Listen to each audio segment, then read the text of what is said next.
I have been coming to you with these bulletins for the last 3 days, I think. I'm sharing with you information as I receive from the various protest sites, and I'm trying to analyze so that we can all understand what exactly is happening with the farmers' movement. Today, let me start with the ground reports. There were massive mobilizations at Patna, Bihar, and Tanjavur, Tamil Nadu today. Huge processions of farmers took place. Unfortunately, in Bihar, the government was repressive. There was a lathi charge, detention, etc. But nevertheless, the farmers marched to the Raj Bhavan and submitted a memorandum to the governor, demanding that the 3 anti-farmer black laws brought in by the Modi government be repealed. Various leaders of AIKCC, working group members, were present.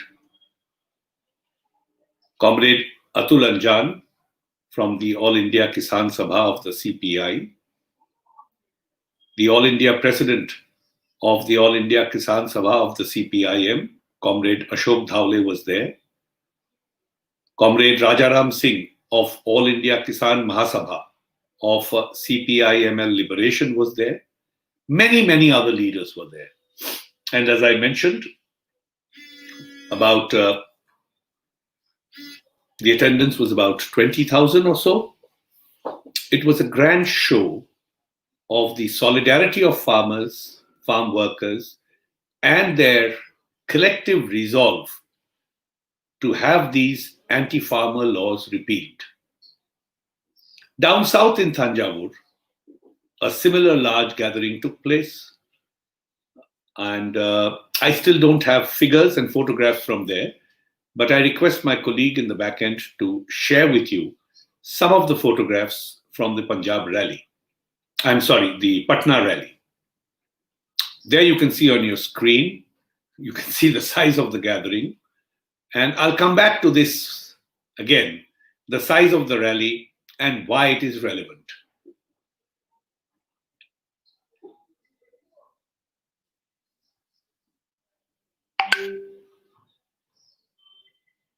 So those were photographs from Patna. Now, why is the size of the rally important?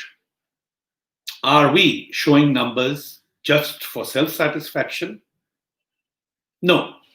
Farmers' organizations are far more sensible than that. Farmers have to work hard round the year, round the clock. It is very difficult for farmers to participate in agitations because they have to leave behind their fields, their crops, when they come for agitation. Farmers' organizations do not want to agitate, but the government is compelling farmers to get together to agitate. The size of the gathering in Patna, and I will share photographs of Tanjavur whenever I have them. If not today, I'll share them tomorrow. Show one thing very clearly. The government story that this is a protest from a limited geographical area, basically Punjab and Haryana, is a complete lie. It's spin doctoring by the government. If it was a Punjab and Haryana agitation, why would there be such a massive gathering in Patna? Why would farmers of Tamil Nadu at Tanjavur come out in such huge numbers to protest? And I have tried to analyze this, and I will share my analysis with you. You will see it is illogical for farmers of Punjab and Haryana only to protest, as the government has been telling you. And it is absolutely logical for every farmer of India to join the protest. But before I analyze, what exactly is the status of the protest at the borders of Delhi? There is a lot of photographs, videos being shared on social media, mainstream media, round the clock. So I will not share them with you, and overload you with the same information. I want to share with you just one picture. This is a photograph taken at Shahjahapur, which is the protest site on the Delhi-Jaipur highway. This photo was taken this morning, early in the morning. And first see the photograph, and I will tell you what it is. You can see that there is this grass, dried grass, and there's something whitish, and a few plates, plastic plates, bottle caps, etc., lying around. This is a photo taken this morning from the Shahjahapur site. That white powdery thing you see is frost. It is that cold.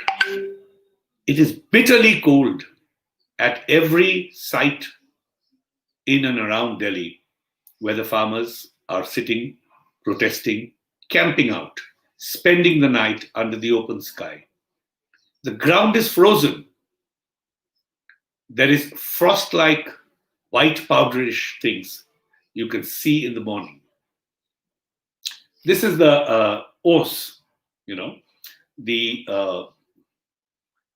the precipitation at night, which almost freezes up in the morning. So the farmers are braving this cold, freezing hand and feet. Why? Because for them, it is a matter of life and death. For them, it is a matter of securing their future as well as their present income. When the government says unfortunate and silly things like, this is opposition sponsored, these are terrorist organizations, these are Naxalite organizations, these are extremists, these are separatists, the government does not see this photograph. It is these people who are spending, now it's 33 days, in this cold weather, out in the open, trying to make the government understand that a law for their welfare cannot be made by the government without consulting them. And because the government has chosen to make such a law, it must repeal that law, sit with them, understand their requirement, and then make a law that actually secures their income and guarantees and assures that income. This, in short, is the protest. You have seen a photograph of the condition in which the protesters are protesting, what hardships they are facing, and you have seen the large turnout in distant places, not Delhi border, not Punjab and Haryana farmers, but farmers in Bihar, farmers in Tamil Nadu. Now, I ask myself this question: why is the government in denial? It's not that what I'm telling you is some secret that I know and I'm sharing with you. The government has every detail of every protest that is happening in India. Intelligence agencies are giving them the input. It's their job to do so.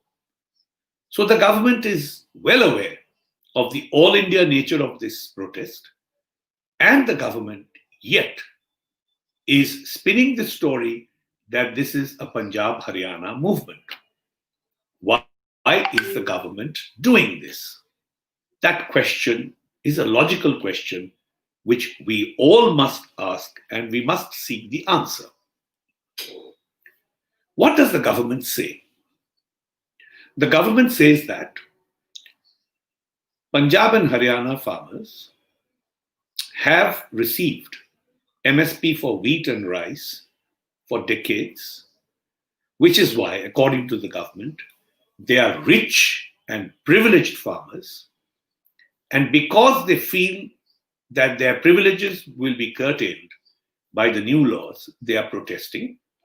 The government says that their privileges will not be curtailed, and some political elements, some Kisan leaders are misleading the farmers, and things will only get better for the Punjab and Haryana farmers.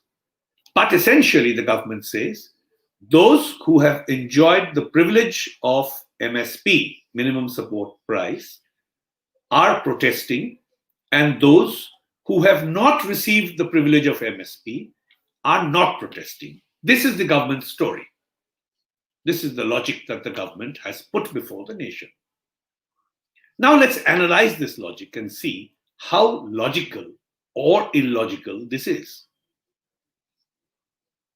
Assuming for a moment, though not admitting, that Punjab and Haryana farmers are rich and privileged, why wouldn't farmers in Bihar, Bengal, Tamil Nadu, Kerala, Karnataka, Madhya Pradesh want to enjoy the same privileges? Why will they not want to become, quote unquote, rich like the farmers of Punjab?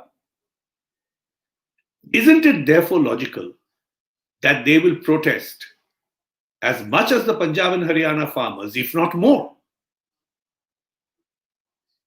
I ask myself this question, and the only logical answer that comes back to me is protests by farmers all over India will be much, much more than the Punjab and Haryana farmers, and they will demand the same things that the Punjab and Haryana farmers are asking for.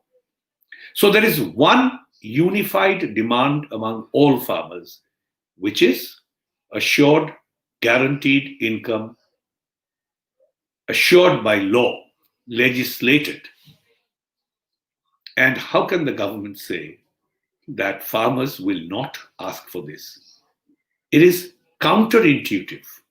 It is completely illogical for farmers all over India not to demand that their income be guaranteed by their government. So it is quite astonishing that the government should put forth such a self-defeating argument and logic by saying that it is only a Punjab and Haryana farmer movement. Now, what is the real story about MSP? Are the farmers all over India getting MSP?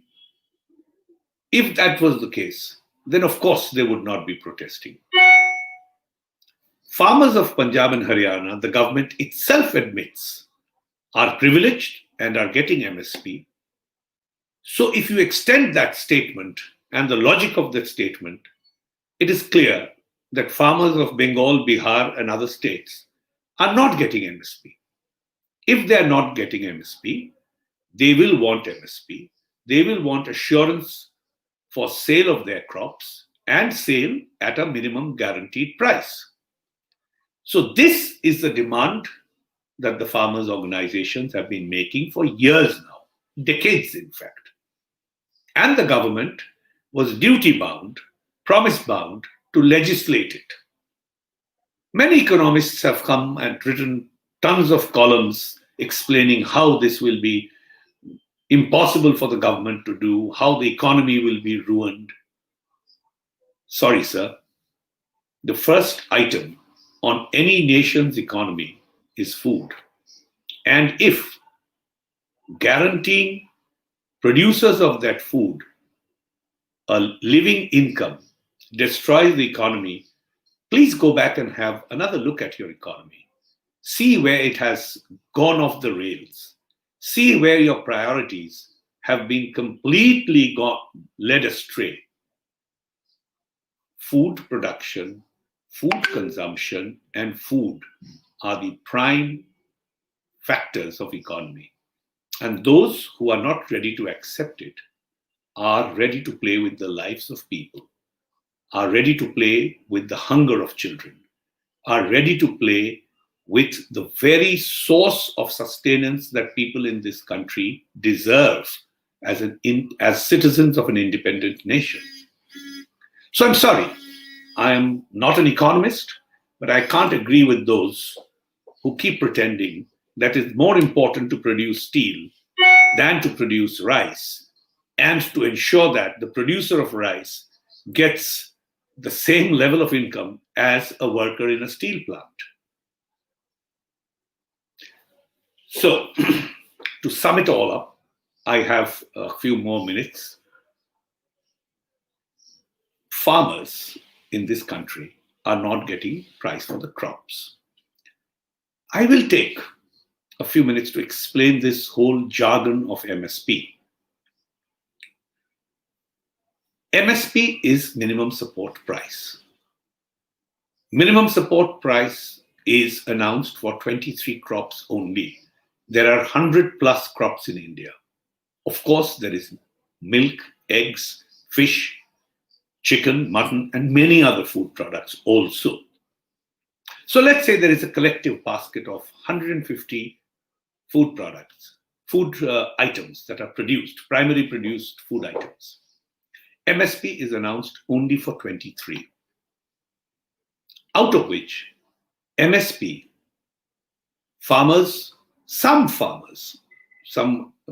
surveys say it's 6%, it is more likely to be about 30 to 40% farmers get MSP for only two crops, wheat and rice. So in any case, MSP for the 23 out of 150 crops is received by a fraction of the farmers for only two crops, virtually two crops. There is some procurement. Now the government and the economists who back the government's logic have been saying that the government can't procure food. If the government spends its budget in procuring all food items produced by farmers at MSP, nothing will be left to run the economy with. This is delusional argument. I mean, those who are arguing this are not deluded. They know very clearly how cunning their argument is. But they are trying to delude the nation by putting this argument forward. Farmers' organizations and farmers have not demanded that the government procure everything. Their only demand is the government should create the environment in which they are guaranteed these prices. So to keep it simple, a farmer wants a market where he can go, and when he takes his produce there, there will be customers, multiple customers, who are all traders, who will procure his produce, but will not offer him a price below the MSP. That is what the farmers want. And that is where the problem with the new laws is. This system of farmers going to a market and being assured a price is already in the law, the Agricultural Produce Marketing Committee Acts. These acts are not working. That's true. The government needed to make them work. The APMC Acts provide auction yards in these markets. These are regulated markets. They provide storage facilities for farmers. They provide overnight staying facilities for farmers. And they are supposed to provide the fair trading platform for farmers. If fair trading platforms are not available today, and they are not, and if these facilities that are there in the law are not available to farmers today, then the fault is not with the law. The fault is with the implementation of the law. And it is in the powers of the government to implement that law, to ensure implementation is as written and engrafted in the law. Instead of that, Mr. Modi's government says that these laws stand in the way of the farmers getting proper prices. So Mr. Modi has made 3 new laws which basically ensure that the old laws, which were made for the welfare of the farmers, become redundant. And what is the solution that Mr. Modi is offering? He's saying that if these regulated markets, which are meant for the welfare of the farmers, become redundant, then many more traders will come to buy the produce. These regulated markets are so over-regulated, according to Mr. Modi, that people are not becoming food procurement traders. Hence, he wants a system where there will be no regulation, which also means there will be no government to protect the farmer's interest. And in those markets, he has created this fictional band of fair, conscientious, upright traders who will come and procure farmers' goods at remunerative prices above MSP. This is the spin that the government and the BJP are giving to the nation. I have only one simple question. A trader who wants to do business by procuring food grains for the farmer, from the farmer, and selling it onward to the consumer, is in business for one simple reason. He wants to make a profit. And he can only make a profit if he buys cheap and sells dear. That's the golden rule of business. So Mr. Modi's laws fall flat on their face when you study them through the prism of business logic. So this is a fiction that Mr. Modi has created so that select few cronies of his, those who back and support his party, can grab and capture the food procurement market, become the sole procurers by strength of their financial resources, and therefore capture the food chain from procurement to consumption. They will then decide the price of goods. And remember, in the meanwhile, by law, food is deregulated. So just like your gas, cooking gas, just like your diesel and petrol, the government will stand by as a silent spectator and say that the market forces are determining the prices. If your potato is 100 rupees a kilo, blame the market. What can the government do? So the government is quitting, abdicating from the business of ensuring food to the citizens of this country, ensuring that hunger is quenched in this country. And that cannot be allowed. We cannot allow our elected government to be so irresponsible that it will not care about the hunger, the food requirement, and the food chain of this country. Thank you so much. Like always, I have overshot my time by a few minutes. I will be back with you tomorrow. We are trying to bring more videos and photographs and change the format of this bulletin a little more. So I look forward to meeting you at 4 o'clock tomorrow. Today was an exception. We did this bulletin at 5 o'clock. But from tomorrow, Monday to Saturday, I will be with you with information, analysis, and a lot of interesting data about the ongoing farmers' movement, Monday to Friday, 4 p.m. every day. Thank you so much for being with me and watching this bulletin. Good evening. See you tomorrow.